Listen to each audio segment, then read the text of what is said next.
جب آپ اپنے پیر و مرشد حضرت عثمان ہارونی کی خدمت میں حج بیت اللہ کے لیے تشریف لے گئے، آپ کا یہ عزم تھا کہ ہم اپنے پیر و مرشد کی خدمت بھی کریں گے، اور کیا ان لوگوں کی سوچ ہے؟ آپ نے یہ ہمیشہ سوچتے رہے کہ میری عبادت کیا ہے، اس پر کوئی نام نہیں ہے، اگر اللہ والوں کے ساتھ چلے جائیں تو ہو سکتا ہے ان کے صدقے طفیل میں کچھ ہماری عبادت بھی قبول ہو جائے۔ کون سوچ رہا ہے؟ خواجہ ہند سلطان الہند، جنہوں نے خود نہیں بلکہ اپنے غلاموں کو کہا، آپ کو معلوم ہے غلام کو کہا، راجہ پرتھوی نے انا ساگر پر پہرا لگا دیا، فوج بٹھا دیا کہ کوئی پانی لے نہیں سکتا ہے، چرند پرند تو پی سکتے ہیں، جانور تو پی سکتے ہیں، چاہے وہ آبادی کے جانور ہوں یا غیر پالتو جانور ہوں، سب پیے گا، لیکن ایک مسلمان جو خواجہ ہیں اور اس کے چند جو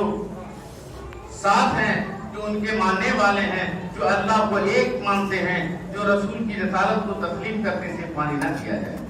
لیکن آپ غور کریں کہ حضرت خواجہ نے بہت پہلے کوشش کی، لیکن کہیں کہیں کرامت کا ظہور بھی کرنا پڑتا ہے، تو آپ خود نہیں گئے بلکہ اپنے ایک غلام کو ساغر دیا، پیالہ دیا، حکم دیا کہ جاؤ، دور ہی سے، فوج کے قریب نہیں جانا، جہاں پہرا ہے، جہاں لوگ سب دستہ کھڑے ہیں کہ کوئی پانی نہ لے سکے، ساغر کی طرف، ساغر میں تالاب، اس تالاب کی طرف اس پیالے کا رخ کر دینا اور کہہ دینا کہ خواجہ تمہیں یاد کرنا ہے۔ خود اگر جاتے، آپ غور کریں، ایک طرف اللہ نے کتنا بلند مقام عطا فرمایا کہ اپنے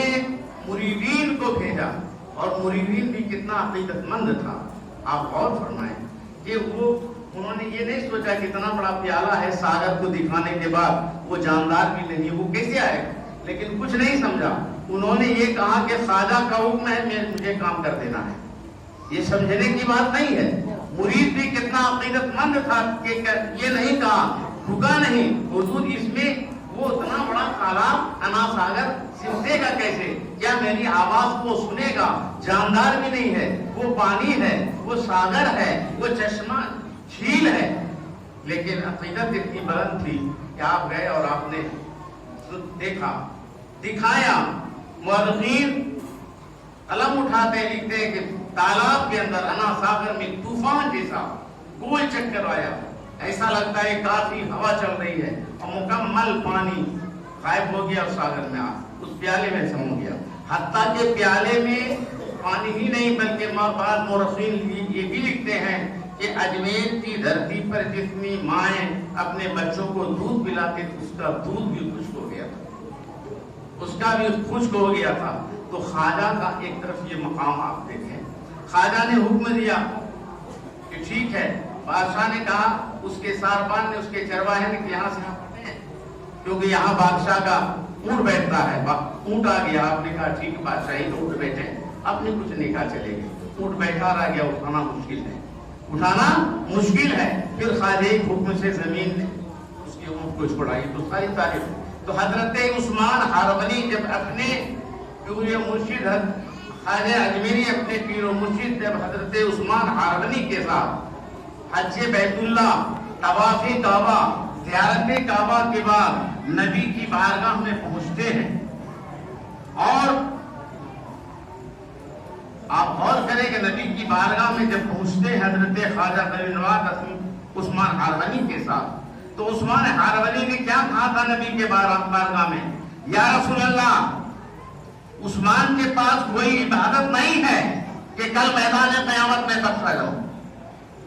کیا کہا تھا؟ یا رسول اللہ، عثمان کے پاس کوئی عبادت نہیں ہے، کوئی سجدہ اس لائق نہیں ہے جس کو میں اپنے لیے سفارش اور اپنی بخشش کے لیے پیش کر سکوں۔ یا رسول اللہ، میرے پاس کچھ نہیں ہے، جو کچھ کیا وہ اس لائق بھی نہیں ہے کہ اس کو نام اعمال میں لکھا جائے، لیکن یا رسول اللہ، میری زندگی کی ایک پونجی ہے، میری ایک کمائی ہے، یا رسول اللہ میں نے معین الدین کو اپنے ساتھ لایا ہے، یہی میری آخری پونجی ہے، میں نے اس کو تعلیم دی ہے، تصوف کا علم سکھایا ہے، اصول و ضابطے بتائے ہیں۔ یا رسول اللہ میرے پاس کچھ نہیں ہے، نہ کوئی ایسا سجدہ ہے جو آپ کی بارگاہ میں پیش کریں اور خدا کی بارگاہ میں پیش کر سکیں، میرے نام اعمال میں کوئی نیکیاں نہیں ہے، لیکن یا رسول اللہ معین الدین کو قبول کر لیا جائے تاکہ سنیدم کے در روز امید بین بنے کا بدارا و بخشت بنے کا کریم۔ حضرت عثمان ہرولی نے کہا، میں نے سنا ہے، علامہ سعدی شیرازی نے کہا ہے کہ کل میدان قیامت میں پروردگار عالم نیکوں کے صدقے، نیک اچھے لوگوں کے ذریعے، اچھے لوگوں کی وجہ سے برے لوگ کو بھی بخش دیا جائے گا۔ میرے پاس کوئی نیکی نہیں، لیکن ایک دولت ہے، ٹوٹی پھوٹی کمائی ہے، یہ معین الدین ہے۔ اللہ